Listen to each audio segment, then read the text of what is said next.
I regret suggesting open marriage. Never thought I'd find myself here, regretting the very decision I had made. The one I had thought would be the solution to everything. I had suggested the idea of an open marriage to my husband, trying to fix what I felt was broken between us. But now, as I reflect on how it all went wrong, I wish I'd never brought it up at all. In the beginning, I was hopeful. I was excited even. We had been together for almost 8 years, and after the initial years of passion, things had slowly begun to fade. Ryan, my husband, and I had always been close, but over time we stopped having deep conversations. We stopped going on spontaneous adventures. The spark we once had just fizzled. I didn't want to give up on us, but I didn't know how to bring that spark back. And that's when the idea hit me. An open marriage. At first I felt nervous even suggesting it. What if he thought I didn't love him? What if he felt betrayed by the mere suggestion? But I had nothing to lose, or so I thought. Our intimacy had dwindled, and I didn't want us to just go through the motions. So one evening, after a quiet dinner where we barely exchanged words, I broached the subject. "Ryan," I started, unsure of how to phrase it, "what if we tried something new, something to shake things up?" He looked at me curiously. "Like what?" "An open marriage," I said quickly, before I could lose my nerve. "We could explore other connections. Sexually, emotionally. Maybe it will bring us closer. We can set boundaries, make sure we're still connected." Ryan stared at me in silence, for a long moment. I watched his face for any hint of judgment or anger. I didn't get it. He just seemed contemplative. "I don't know, Liv," he said softly. "But if you think it will help, I'm willing to try." He said those words in such a calm, accepting way that it reassured me.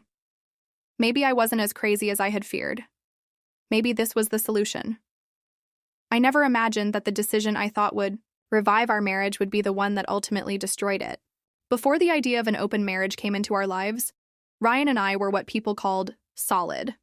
From the outside, we had it all: steady careers, a nice house, and a marriage that seemed unshakable. But inside, things were far less idyllic. We met in college, and our relationship had always been built on a foundation of trust and friendship. Ryan was the kind of guy you could count on. He wasn't flashy or overly romantic, but he was dependable, kind, and deeply loyal. When he proposed to me after 5 years of dating, I didn't even hesitate. For the first few years of our marriage, everything felt right. We traveled, we had date nights, and we dreamed about our future together. But somewhere along the way, life got in the way. Careers became demanding, routines replaced spontaneity, and the once vivid colors of our relationship dulled into muted shades of gray. It wasn't that Ryan had changed. If anything, he was still the same steady, reliable man I fell in love with. But I had changed. I craved excitement, passion, and a spark that I couldn't seem to find anymore. I tried to address it subtly at first. I planned romantic weekends, bought new lingerie, even suggested we try a couple's retreat. But nothing seemed to stick. Ryan appreciated the effort, of course, but it always felt like he was just going along with it for my sake. One night, after another failed attempt to rekindle the spark, I found myself scrolling through articles online. I came across a blog post about couples who had tried open marriages to save their relationships. At first, I scoffed at the idea. It seemed so risky, so unconventional. But the more I read, the more it started to make sense. The logic was simple. Allowing each other the freedom to explore could reignite our appreciation for one another. It wasn't about replacing Ryan. It was about reminding ourselves why we chose each other in the first place. At least that's how I convinced myself. The first time I brought it up, Ryan was visibly uncomfortable. "Are you saying I'm not enough for you?" he asked, his tone quiet but edged with hurt. "No, it's not that," I said quickly. "I just think maybe we've been stuck in this routine for so long that we've forgotten how to feel excited about each other. This could help us appreciate what we have." Ryan didn't respond right away. He sat there, staring at the floor, his jaw tight. I held my breath, terrified I'd just broken something that couldn't be fixed. Finally, he sighed. "I don't know, Liv. It feels dangerous.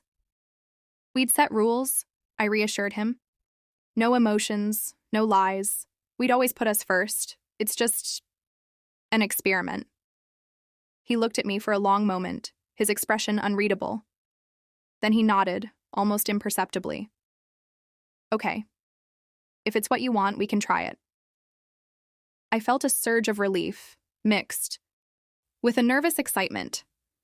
I thought I'd taken a bold step toward saving our marriage, but I had no idea how wrong I was. Got it. In part 3, I'll highlight the wife's initial enjoyment of the open marriage, where she explores new connections and feels empowered, thinking the arrangement is working well. However, her perspective will shift when her husband begins to thrive equally, or even more, triggering insecurities and regret. Here's the revised. Part 3. When we first ventured into the open marriage, I was determined to make the most of it.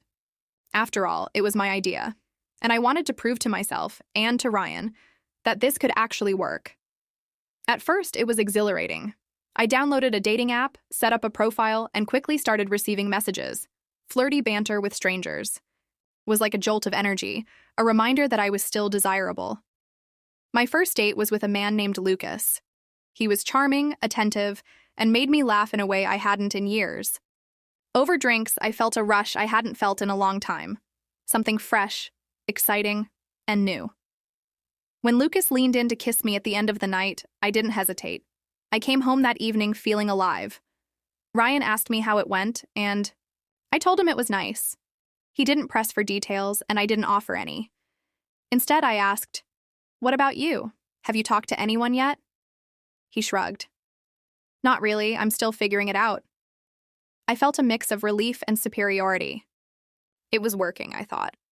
This was what we needed, a way to reignite our spark while giving each other room to explore. Over the next few weeks, I went on more dates. I felt desired and confident, like I'd rediscovered a part of myself I'd lost over the years. One night, after a particularly passionate evening with a man I'd been seeing regularly, I came home glowing. Ryan noticed. "You look happy," he said with a small smile. "I am," I replied, leaning in to kiss him. For the first time in a long time, I felt like we were reconnecting. Not despite the open marriage, but because of it. But then, Ryan met someone. Her name was Emily. He mentioned her casually at first, almost as an afterthought. "I went out with someone tonight. It was nice." I should have been happy for him. This was what we'd agreed to, after all. But hearing about Emily stirred something inside me, a mix of jealousy, insecurity, and fear. Still, I told myself it was fine. Ryan was slower to embrace the open marriage, but now that he was catching up, it only seemed fair. But the more he saw Emily, the more things began to change.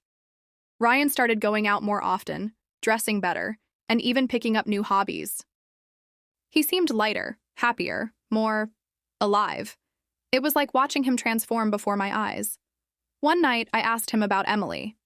"How's it going with her?" "She's great," he said with a smile. "It's just fun, you know? No pressure. No expectations." His words stung more than I cared to admit. I nodded, forcing a smile, but inside, I felt the first crack in my confidence. It wasn't until I caught him texting her during one of our movie nights that the full weight of my decision hit me. I had opened this door, thinking it would bring us closer. But now, I felt like I was competing for his attention, with someone I didn't even know. I had enjoyed the open marriage at first, but now, as Ryan thrived in ways I hadn't anticipated, I was starting to regret everything. At first, I tried to ignore the nagging feelings. I told myself that Ryan deserved to enjoy this just as much as I had. I reminded myself that this was the whole point of the open marriage, to explore, to grow, and to bring back excitement into our lives. But watching him thrive with Emily felt different. He started spending more time with her. Long dinners, weekend outings, even going to art shows, something I'd begged him to do with me for years.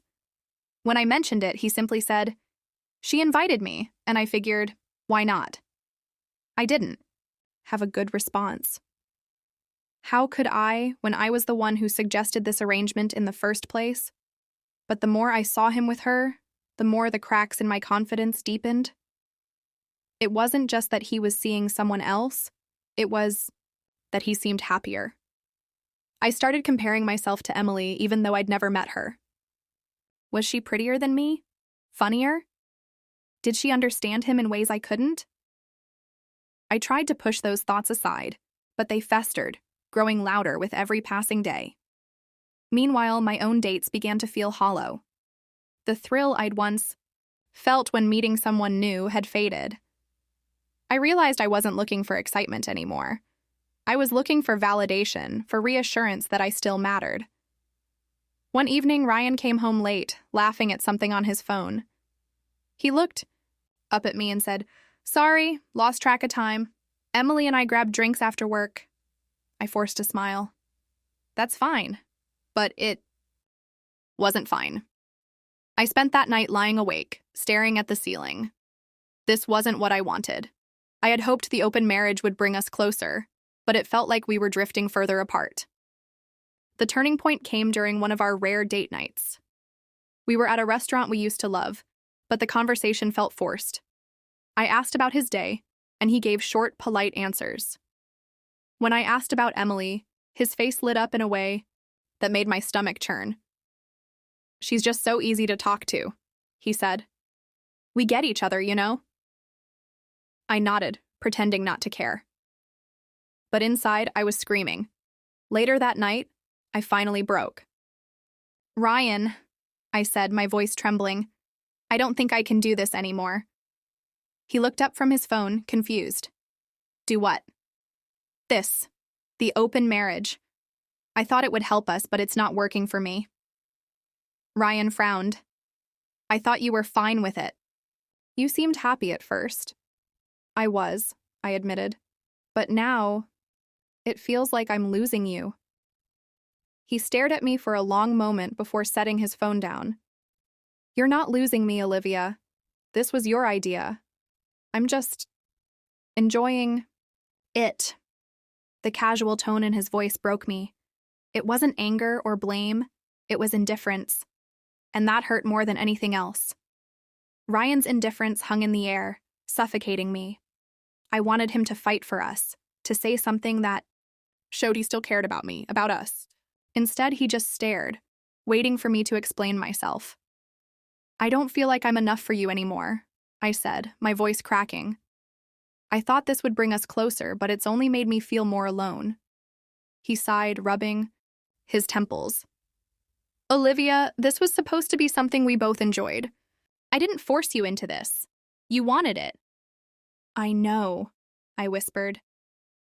"But I didn't expect you to thrive in it." His expression hardened. "So what?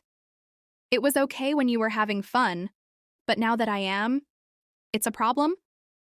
His words stung because they were true. I had enjoyed the freedom at first, the thrill of new connections. But now, seeing him genuinely happy with someone else, I realized I hadn't been prepared for the emotional fallout. "It's not about that," I argued weakly. "It's about us. I feel like we've lost what we had."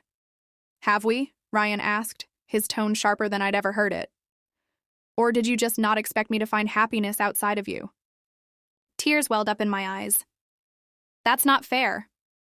"Isn't it?" he shot back. "You wanted an open marriage, Olivia.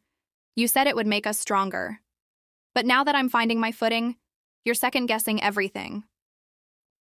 His words cut deep, but they forced me to confront the truth. I had wanted this, believing it would reignite the spark between us. Instead, it had uncovered cracks I hadn't known were there. I wiped my eyes, trying to collect my thoughts. Maybe I didn't think it through. Maybe I underestimated how hard it would be to see you with someone else. But I don't want to lose you, Ryan. That's all I know. He leaned back, crossing his arms.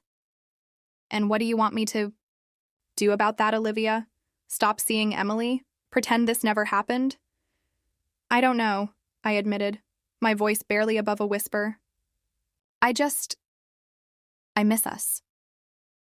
Ryan's gaze softened for a moment, but he quickly looked away. I miss us too, he said finally. But I don't think we can go back to how things were. Not after this. His words hit me like a punch to the gut. I'd hoped that admitting my regret would be enough to fix things, but it was clear the damage had been done. The rest of the night passed in tense silence. Ryan slept in the guest room, leaving me alone with my thoughts. I replayed our conversation over and over, searching for a way to undo the mess I'd created. The days that followed felt like walking through a fog. Ryan and I avoided each other, speaking only when necessary. The silence in our home was deafening, a painful reminder of how far we'd drifted apart. One evening, I couldn't take it anymore. I sat down at the kitchen table, the weight of everything pressing down on me, and waited for Ryan to come home. When he walked through the door, he froze, surprised to see me waiting. "We need to talk," I said, my voice steady despite the turmoil inside. Ryan hesitated but sat across from me. For a moment, neither of us spoke, the unspoken tension hanging heavy in the air. "I think we need to end this," I said finally. His brow furrowed. "End what?" "The open marriage," I clarified. "And maybe us." Ryan's eyes widened, but he didn't interrupt. I took a deep breath and continued. "When I suggested the open marriage, I thought it would help us. I thought it would bring us closer, but all it's done is show me how far apart we've grown. I've been holding on to this idea that we could fix what was broken, but maybe some things can't be fixed." Ryan looked down, his expression unreadable. "I didn't want this, Olivia," Ryan said, his voice betraying no emotion. "I went along with it because I thought it was what you wanted. And somewhere along the way, I realized I wasn't happy either. But at least with Emily, I felt something again." His words hit me like a punch to the gut. I wanted to scream at him, tell him he had no right to say that to me, but the words just wouldn't come. He'd found someone else. He'd found something more than what I could give him, more than what I even knew he needed. "I think we've been trying to hold on to something that's already gone," I whispered, my voice barely audible. "Maybe it's time we let each other go." Ryan nodded slowly, his eyes distant, like he was already thinking about life without me. "Maybe you're right." I swallowed the lump in my throat, tears welling up, but I fought them back. I was angry. So angry. But there was nowhere to direct it except inward, because I had done this. I had torn us apart with my own hands, and now it was too late to put anything back together. As I gathered my things, a cold rage settled over me. I had started this open marriage idea because I wanted something new, something exciting. I'd been so damn selfish. The truth hit me like a slap. I had wanted it, but I couldn't handle it. I was drowning in jealousy and pain while Ryan, he was thriving. He was happy in it. And now he wasn't even trying to make things right. He'd found his escape. Emily had given him what I couldn't anymore. It hurt, more than I had ever imagined. I hated myself for ever bringing this up. The experiments I had thought might spice up our relationship had only proven how much. I had been taking Ryan for granted. I thought I could handle the chaos. I thought we could both handle it. But we couldn't. I had given him the freedom to be with someone else, and now he was emotionally gone, and I was left standing here with nothing but regret. As I packed the last of my clothes, the weight of it all crushed me. The echoes of our once happy home felt distant now. Our love felt foreign to me, and I hated that I was the one who had made it happen. I had broken us. I walked toward the door, and as I paused, the question bubbled up, louder than any other thought. Whose fault was this? Was it mine for suggesting something so reckless? For thinking that maybe I could fix things by making everything more complicated? Was it my fault for not realizing that Ryan's heart, my husband's heart, couldn't be split in two? Or was it Ryan's for not even trying to make the marriage work after I gave him what he wanted? For letting it go so easily, for finding someone else when I needed him most? No, it wasn't just him. This was me. This was my mess. I had been foolish, chasing something I thought I could control, and now I was reaping the consequences. As I opened the door, a bitter laugh escaped my lips. almost mocking the whole situation. I had cursed us both. But I couldn't shake the truth. Maybe I had destroyed everything. Maybe Ryan had never really been mine to lose in the first place. Maybe I'd been fooling myself all along, thinking that we could fix something that wasn't broken in the first place. With one last glance at the life I thought I'd never have to walk away from, I stepped out the door and felt the weight of my own failure settle deep inside me. I had ruined everything, and still the question lingered in my mind, unanswered. Was it my fault? Or was it his?